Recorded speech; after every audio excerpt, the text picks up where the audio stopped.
Welcome to Digitel Talk podcast, where we spotlight entrepreneurs and innovators leveraging technology related to telecoms to drive positive global impact.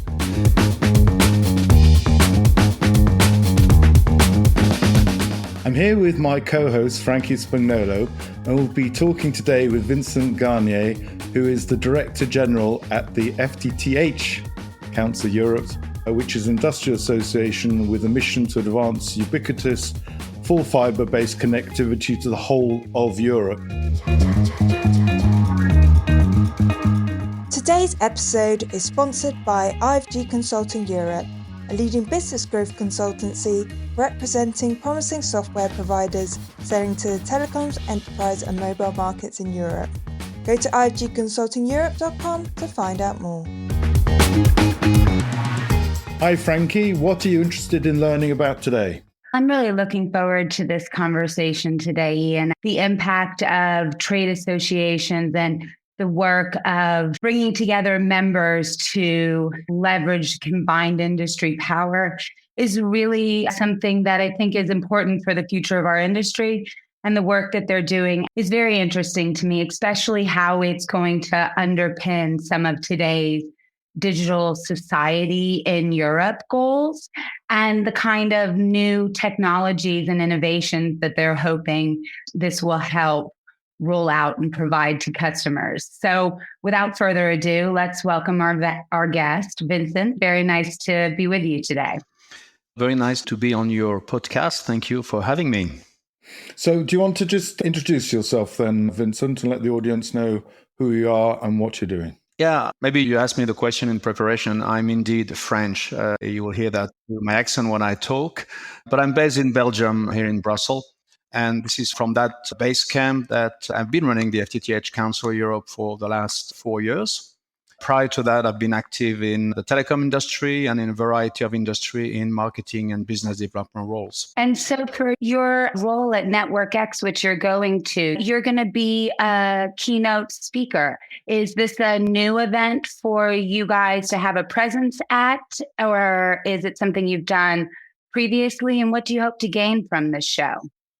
The FTTH Council has been partnering with Network X and previously with Broadband World Forum, which has been transformed into Network X 2 years ago. So we've had participation. We've organized panels. I've had already the opportunity to speak and moderate sessions. I think that's the first time we appear with a keynote speaker opportunity. But no, the event is well known to us and we've been cooperating for quite a while. So what will you be speaking about yourself? We want to take stock of the evolution of fiber network deployment in Europe and with maybe a focus on the level of adoption, which is critical, and also talk about the key policy and the key activity that we would like to see developing further to accelerate deployment with in mind this objective of 2030, where the European Union says that every citizen should have access to gigabit connectivity, which for us means full fiber. And this is very ambitious. There are still possibilities to get close to it, but it is definitely ambitious and it requires some bold actions if we want to get there on time. And so how are you actually measuring that progress? You have several working groups, right? And so this gigabit to every human, is that in one of your primary working groups? This is actually committees. Yeah, committee. But this is actually the overarching goal of the FTTH Council. And many of our committees are looking at that question from a very specific angle.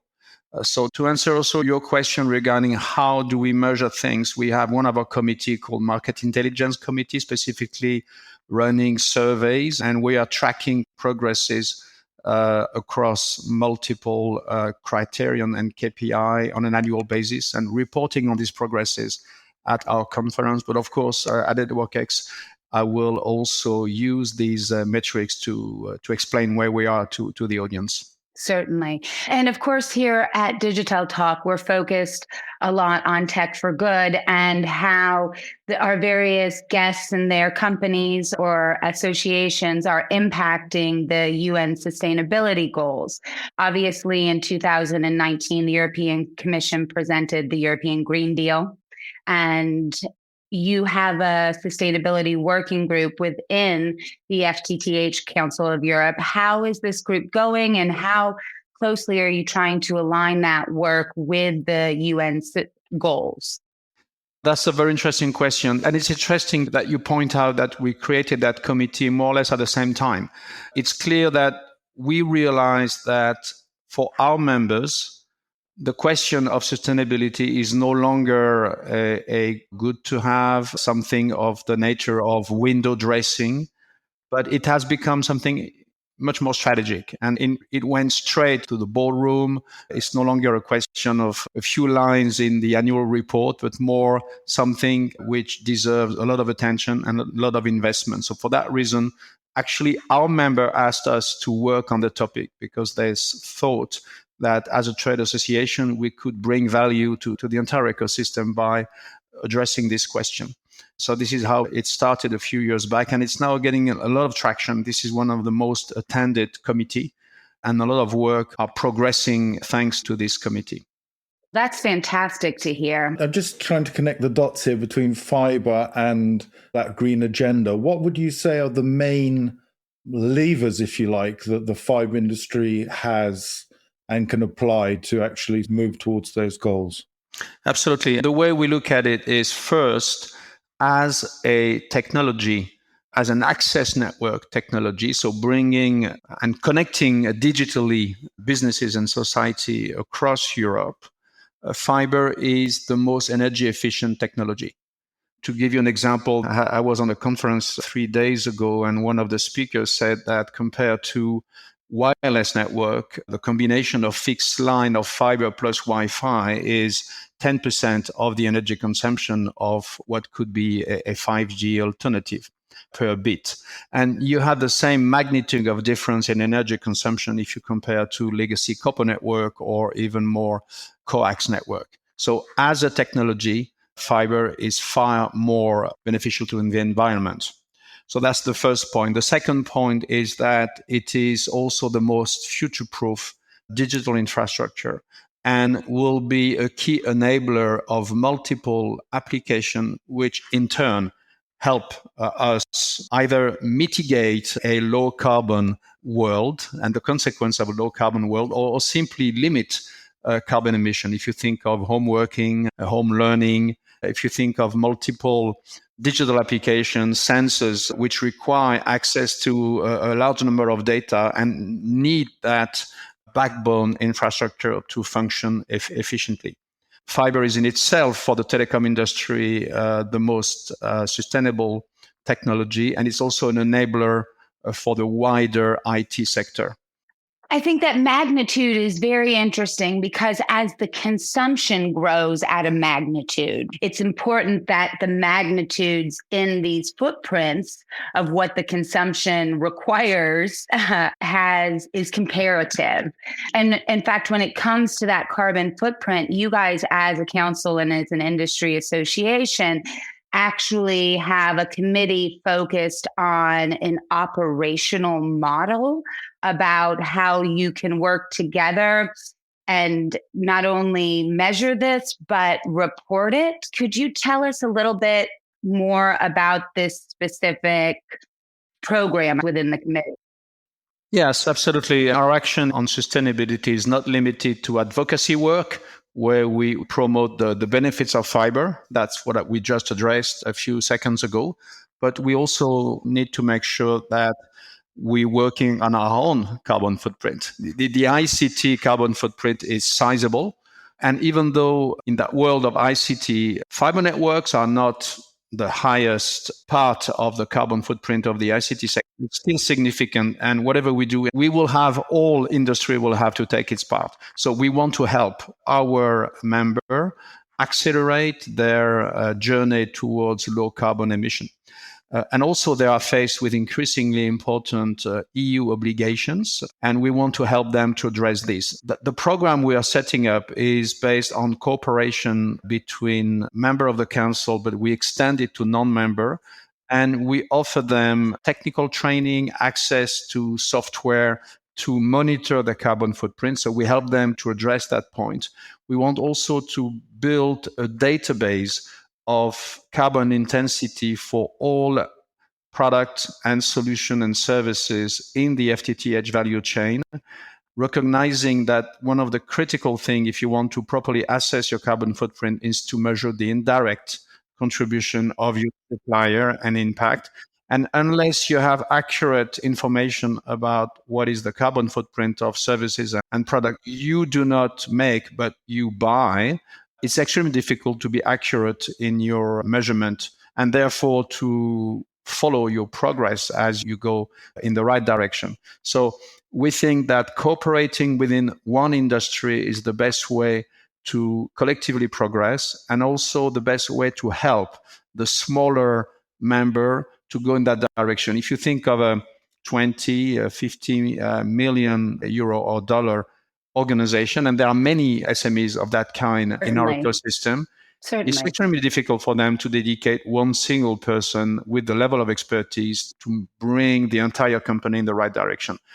Cooperating, exchanging with peers where we are all facing the same difficulty is, I think, can be extremely useful, extremely cost effective for them. And that's what we're putting in place.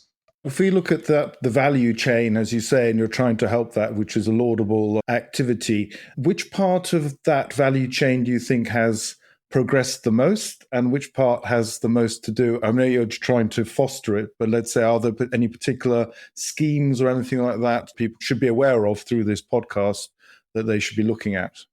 It's too early to say, and we are setting up a program. We are onboarding the different stakeholders. We are looking at the entire chain. So we hope also to report collectively as an industry our progresses. So we have a mechanism to calculate a average footprint per home passed. So the fiberization of one home is equivalent to X kilograms of carbon. And we try and track that and see if we can bring it down collectively. But it would be too early to point a specific section of the network. What we know is that if you look at the telecom in general, data center and handset devices are the area where the carbon consumption is the highest. The transportation of data is much lower than the computing and the end device. And the end device is mostly because you renew these equipment on a very regular basis. And there is a lot of, I would say, marketing pressure to have you buy the new generation of handset every 2 years. On the data center side, it's because increasingly we are computing even more information. A ChatGPT research I read recently is consuming 10 times more energy than a Google search. You see the amount of investment in data center taking place. So we are, compared to them, having a much lower impact, but it doesn't mean that we shouldn't do our part. And that's what we are doing with this program. And I think it's very interesting what you said, and something that should actually be publicized to consumers more, that fact about energy consumption around just a simple GPT search, because I think not to go down that rabbit hole, but that's a very interesting point. I did want to ask, just on your value chain, are you having a really hard time with transparency the deeper you get into the value chain? Or have you found that, like your members, more and more stakeholders along that chain are ready to make sustainability part of what can be quantified? And are you finding that it's really leading to any profits in addition, because it's creating efficiencies, or you're doing economies of scale around a sustainability point? Well, sorry, that was a lot. Many questions. Yes. I try to answer as much as I can. We're not doing recurring, extremely detailed survey about companies' motivation. So I can just give you my gut feeling, my perceptions. Yeah. The first perception is that in Europe, at least, because there is a big difference between the situation here in Europe and what you might experience in the United States. We have partnership with sister organization in the US, and we measured at some point differences in the approach towards sustainability. And there is a big gap between the way we look at things in Europe and the way Americans see that question, at least. So back to business sentiment towards sustainability is that it is important, and it's going to impact their work, and it is going to be critical. So we are no longer talking for talking. They know it's impacting them. I think they all agree that this is the good thing to do.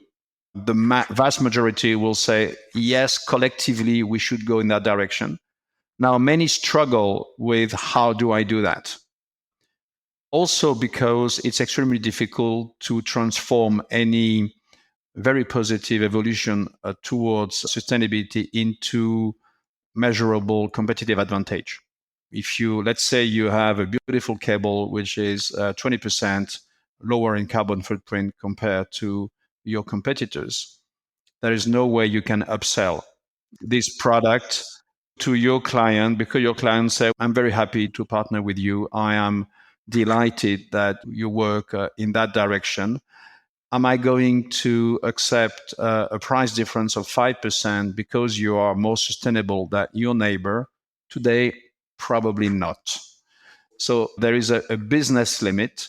I guess many manufacturers in Europe are, first of all, they know it's coming. They know there are EU obligations, so they have to go in that direction. They probably philosophically agree with that direction. They still do not see necessarily a way to immediately monetize that effort into a competitive advantage. But maybe they are anticipating that at some point it will become something which can be taken into account by policymakers to help balance those and maybe enforce a level playing field between those who adopt certain criteria and those who don't.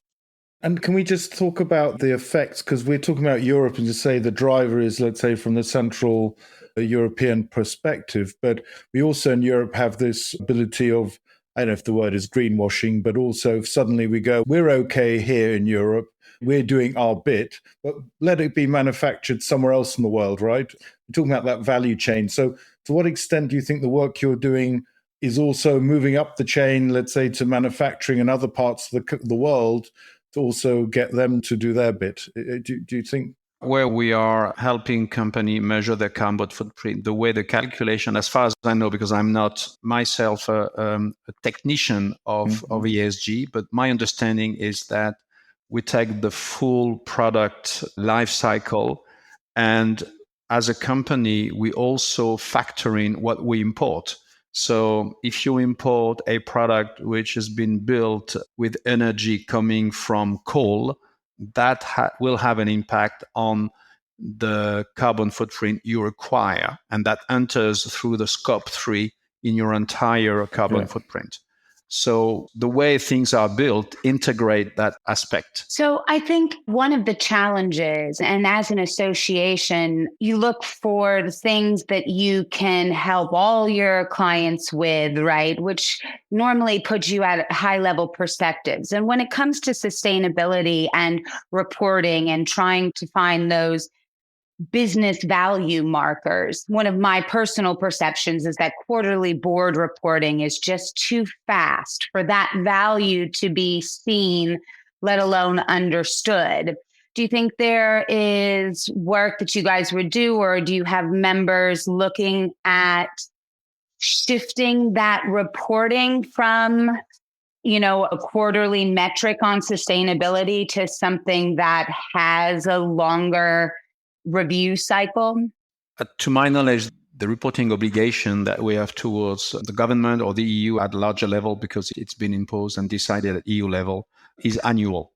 Yes. So, of course, you listed company report on a quarterly basis, but many of the ecosystem is not necessarily listed. Okay. And you're absolutely right that it's a long-term game.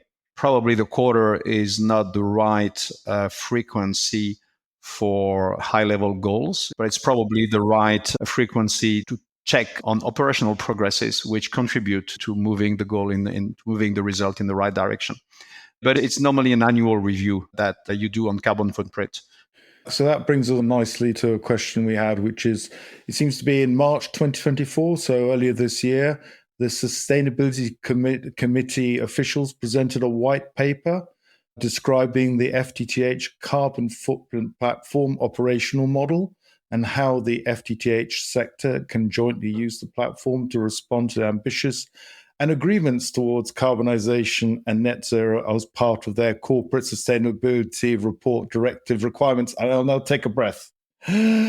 What's the response been from industry, and how do you see this being implemented in practice, and in what time frame? Yeah, what you refer to is what I was initially earlier talking about. We call it now the eco platform. We started with a trial last year, which led to this white paper. So we are at the beginning of the scaling up of that program, which I describe, where we bring together our member and all other members, other operators, other vendors in Europe, regardless of their size. As I explained, maybe with a more higher level of interest for mid-sized company, because we can have more impact with this program. And we expect to have 100, 200, 300 of them joining us in that program. So it's still at the beginning, but we have a lot of positive traction. So that's what we do. An interesting point I would like to highlight to you is that we are also teaming up with the ITU at global level, and we are championing one of the chapter of their Green Digital Action Plan, which has been presented at COP28, which will be progress being reported in November at the COP29 in Baku. So we are one of the leader of this track. And at ITU level, we are pushing an equivalent approach at a higher scale, which seems to be gradually following the model we are putting in place for our industry. So we are quite at the forefront of what the ITU is doing in that area, because at some point it needs to go beyond our relatively modest industry. Just as an announcement, really, we're quite excited. We're going to have the ITU on our podcast, I think, very soon. We are hopefully getting the relevant people on our podcast, so happy to have that. And what about on the SDG goals? Which ones do you think is the hardest to achieve from a telecom perspective? That's a good question. I had to ask that to my team, because it's very difficult to know which one is the most difficult. I would say, overall, these goals offer a good framework for company. It's good that they can communicate with others on something which is a good reference. It certainly eliminates somewhat greenwashing, because you have one point of reference. It can sometimes be a little bit heavy in terms of administrative burden, but somewhat this is the price to pay for having transparency and speaking the same language across the board. So that's really what we see. And this is where we can help, because, for example, some of that reporting is common for the same company of the same sector. Working together, we can bring synergies. Now, it seems that two areas are a bit more difficult, but I couldn't go into the detail and further developing why, but I was told that the gender equality was a bit tough to handle, and the SDG 12, which is ensuring sustainability, consumption and product patterns, maybe for technical reason, seems to be a bit more challenging than the others. But I'm not enough into the weeds of this very technical dossier to be able to discuss very much about them. And I would say what's really great about organizations like yours and associations of this kind for, specifically the ICT sector, since that's our focus, but around the world, right? Like, associations help establish and enable partnerships for the goal, which is goal 17. They help create strong institutions that are trying to adhere to these goals, which is 16. Even what you're doing with the value chain work, even though it might not solve responsible consumption and production, the first step is taking a look at it, knowing what that is, right? And like you said, even that's a challenge. So it's a process. And, the work that you're doing with the association or the council, is extremely important. And for our listeners out there, and for those of you going to Network X, please take the time and speak with Vincent and see how you can become a part of the work that they are doing on these very important goals.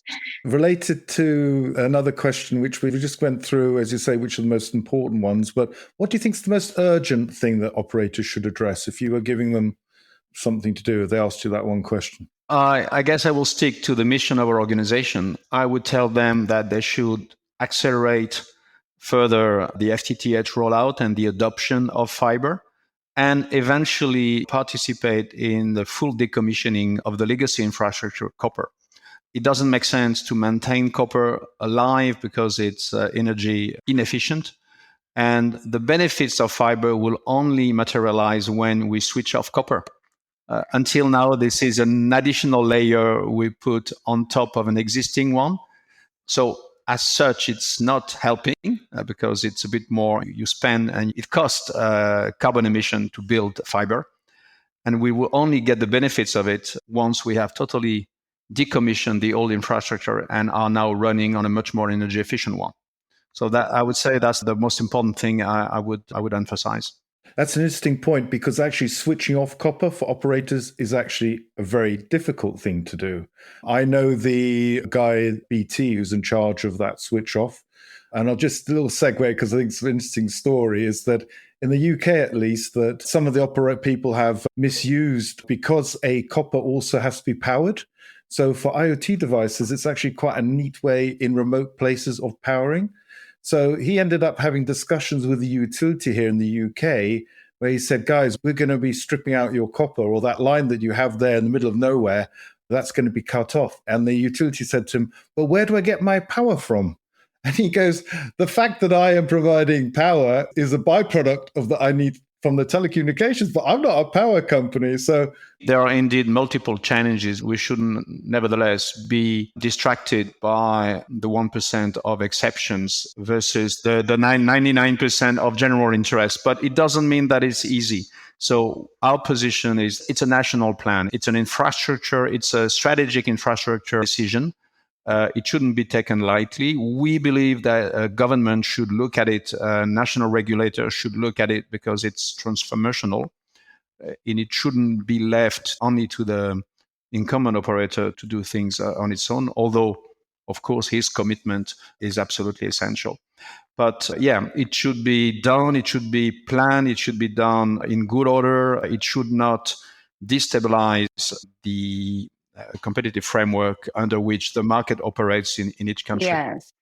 And I think the important thing about that is that as we begin, because you're correct, the stacking of complete and entire networks, because they were legacy systems and now we have something better, is unfortunately a very fundamental component of the ICT sector, from the cables to the satellites and all the way through. And as we do begin as an industry to evaluate what really needs to stay and what really needs to go, again, organizations like what you guys do and the ITU and others, it's going to be very important. It's not that it's not simple, right? And even though we have to do it, sometimes that 1% can be a hospital in the middle of nowhere. So you have to have a solution for that. But again, that's fooling ourselves to a certain extent, since something like 3 billion people are still unconnected, right? Like we have plenty of 1%ers to still be addressing. So is that something that you think, going back before we sort of switch gears a little bit and take a look at what your motivations are and how you got into telecoms, really, do you think that bridging the digital divide is something that fiber really has a potential to be a game changer in? Absolutely. And from that perspective, and talking about the 1%, what is important for us to make sure is that as much as possible, we connect everyone. Fiber being a new generation, which should provide us with the necessary capacity for the decades to come. So we are not rolling out fiber now for the next 5 years. We're doing that for the next generations with an S. And what is important is that effort brings access to connectivity to everywhere. Now, we can always discuss the last 0.1 or 1% or 2%, but there should be a clear commitment to go as far as possible, really to every place where it makes sense to have fiber. So on that, have you got a view as to best practice? Because I think also, audience, there might be one country that you feel is getting there quicker than others and is doing good things, because then they can learn from each other. Because that's also, I think, one of the best ways of moving forward is try and learn from your peers. I would need 3 or 4 of these talks to really develop that. And this is what we are doing at our conference. And this is also what Networking somewhat is doing. So indeed, there are multiple takeaway from experiences in rural area, in urban areas. Some countries are more advanced. But a lot is also linked to where they come from and their history. So it's quite difficult to say, oh, look at Spain is much more advanced than Germany. So why aren't the Germans do exactly the same thing at what the Spaniards have done? This is not the way it works. It's much more complex than that. And what we're trying and do is really putting together experts and let them exercise their good judgment to understand what they should take and what they shouldn't take. Because at the end of the day, Europe is not a unified market and situations are extremely diverse. It's like we were saying, even the legacy systems in every market, the further back you go, the more diverse they get, right? Because that's how independently we were making decisions. And what that model proves, again, is another reason why councils like yourself and the work of organizations that are trying to combine create seamlessness and interoperability, which is the way that we're all moving, because we know we've got a legacy system problem and there's difficulties because we didn't work together from the beginning. The digital single market was when? 2010? The fact that was the first time it was really a push is wild. We also like to give the opportunity for you to do a shout out for whoever you'd like, colleagues or work that's being done that you want to celebrate.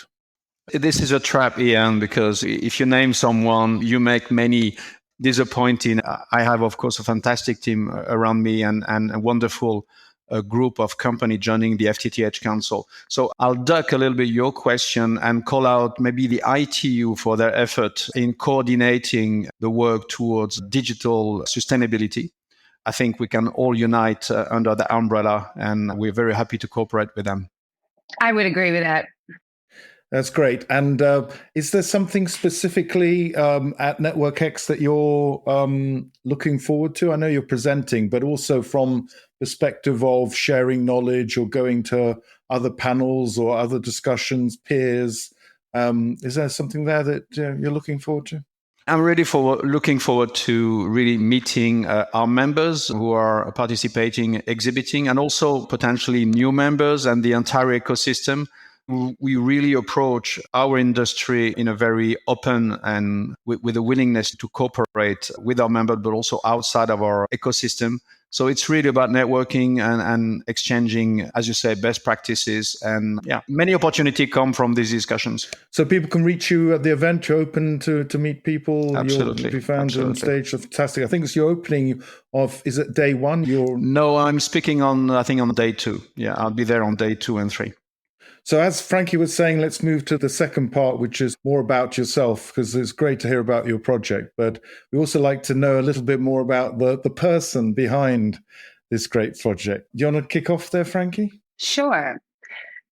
So, Vincent, thank you so much for your time. It's been really fascinating to speak with you about the work that you guys are doing at FTTH.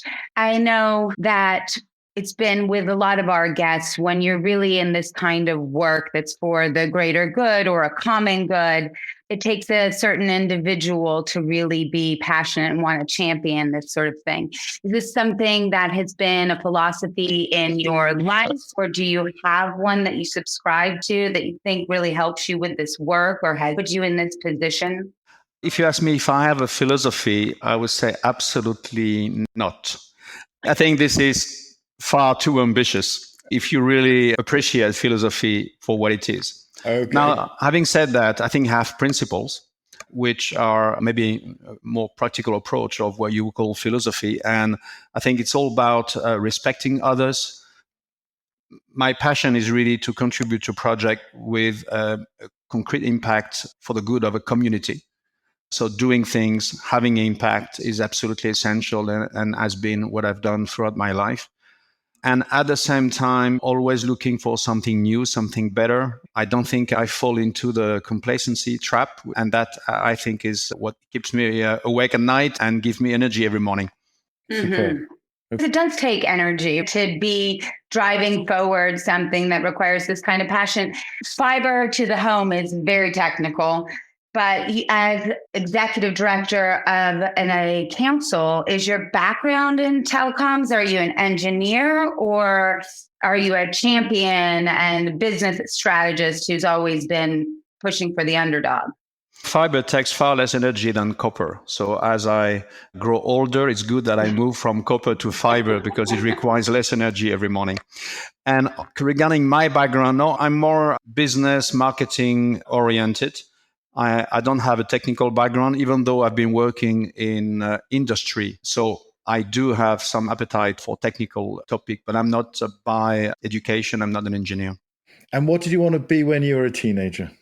Honestly, I didn't have a clue. So what were you doing as a teenager then? So imagine, put us in the picture of you as a teenager. Was a skateboard in hand or something like that? Or no, I think I was doing a lot of things, and the principle I talked earlier were already there. And right. I can look at it now. At the time, I was not necessarily conscious to build something which would last very long. I was passionate about things I'm still very much into decades later. I was going to say, what were those passions? Because I feel very much like you said that with those kind of principles, I found for myself and a lot of our guests that they were part of how we were always, right? Even if the consciousness of being able to define it or speak to it came through crafting a career around it. And passion always is something that is present in these stories, which is fascinating. Were you very passionate in hobbies that you enjoy today to do when you're not working? Yeah, I was, I'm still very much passionate about mountaineering, alpinism, rock climbing. And I was dreaming about it when I was 10, and I'm still doing that as often as I can many years later. That is a challenging sport. So what's the most difficult rock climb you've done? That I've done or that the best in class have done? No, I'm talking about you. This is a podcast. This section's about you, young man. Yeah, the most difficult I've done hard climb when I was much younger. Now, if I can relate to the one I did this summer in Slovenia, that was something like 700 of vertical climbing in the Alps of Slovenia. And that was a bit challenging for me. I underestimated the difficulty, but I made it. So I'm quite happy with the performance. When it comes to rock climbing and you're here, then that's a good... That you need to picture, you need to picture approximately 2 Eiffel Tower on top of each other and me climbing that section. After 500 meters of hiking, so that was what it looked like. That's a French metric, isn't it? Eiffel Tower. Absolutely. Well, I mean, but that's the only French metrics that you guys know. So I'm using known symbols to explain that for you. I've never been to Slovenia. I've been to a lot of countries, but not Slovenia. And actually, it brings me. Do you have a favorite place? Because for Americans, most of us don't have our passports. You guys have a much broader appreciation for travel and getting experiences. Is there a place you've been that's really been inspiring to you? Oh, there have been many places, but maybe to bring us back to the beginning of our conversation, maybe I would go back to France and Chamonix, which is, I think, well-known place. And there is an iconic glacier called La Mer de Glace, the Sea of Ice. And I went there when I was 10, and you can really go to the edge of the glacier. And I remember exactly where I was, and I still have a picture of me standing there when I was 10. And I went back there a few years ago, and the glacier is actually 150 meters lower. So talking about sustainability and climate change, that glacier has lost 150 meters of depth. Which is very sad, and also you see the impact in your lifetime. And I also see in mountains, I can also see the way routes I used to climb when I was 20 years younger are more exposed, have a totally different aspect. So these are places where you really measure in a very tangible way and sometimes sad way, the immediate impact of climate change and its acceleration. It's really accelerating. Yeah. It really is, which makes me think about the next 10 years. Where do you think and what do you think will be a big technological advancement or the next big thing in 10 years? It depends on which hat I have to put. I'm not a technology guru. If I look at really what the society needs, I think we absolutely need to keep on inventing. But I'm struck by the fact that a lot of the evolution we have done, and if you talk about our industry and what connectivity has enabled, probably 90% of the usage of what has been made available to everyone is currently used for entertainment and extremely futile applications, when it is actually sold for life-saving usage. But the bulk of the way we use the internet and the infrastructure which is made available is going in that direction. I'm a little bit worried that AI follows the same path and that many of the high-tech and potentially extremely valuable innovation are not used for what they might have been initially designed for. So I have a little bit of dual approach of things. And I think that with the limited resources that the planet can offer, we should be extremely careful to make sure that whatever we innovate is actually leveraged for the good of the people and not necessarily to let maybe our less important side or worse side take most of the benefits of it. Wise words.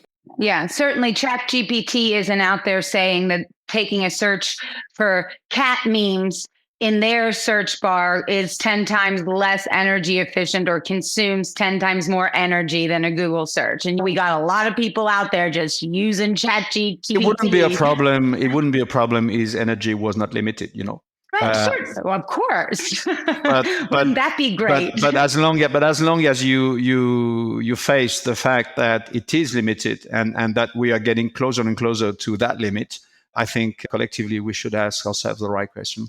Yeah, both in access of spectrum and it's becoming limited on all ends that make this work. And it's really important that we remember that. So what is a legacy you want to leave? Oh, another big question.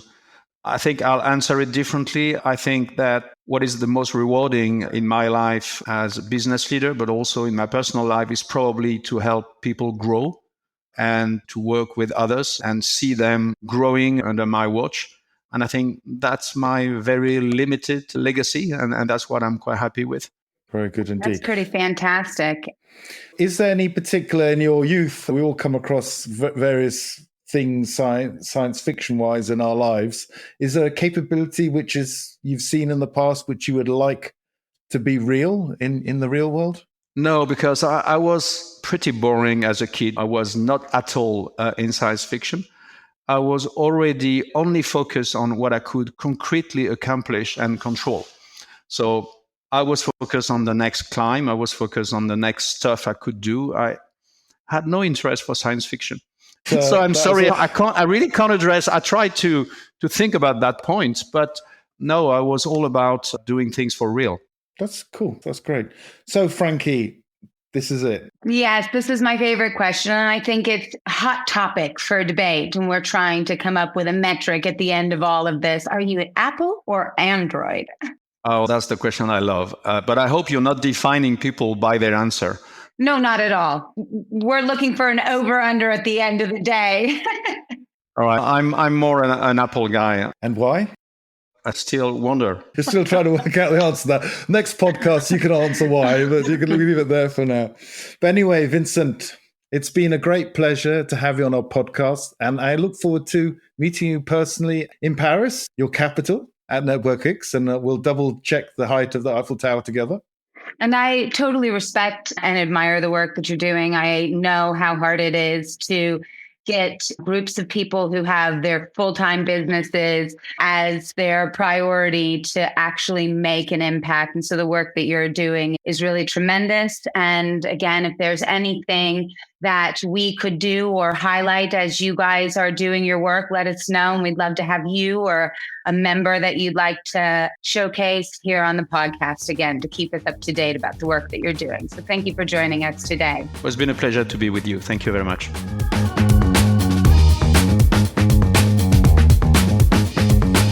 Thanks for taking the time to listen to our new podcast. If you have any feedback or know of any stories to be told involving digital technology and telecoms doing good, then please do let us know via our email, getinTouch@digiteltalk.com.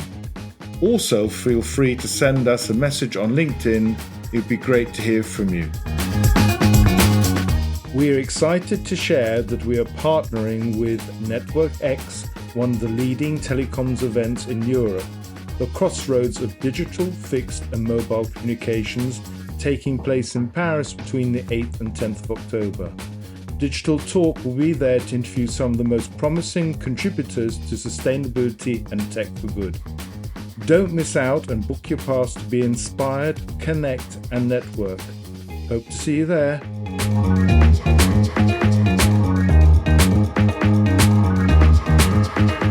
Before we go, if you've enjoyed today's episode and would like to support the podcast, then don't forget to give us a follow and hit the notification bell so you never miss an episode.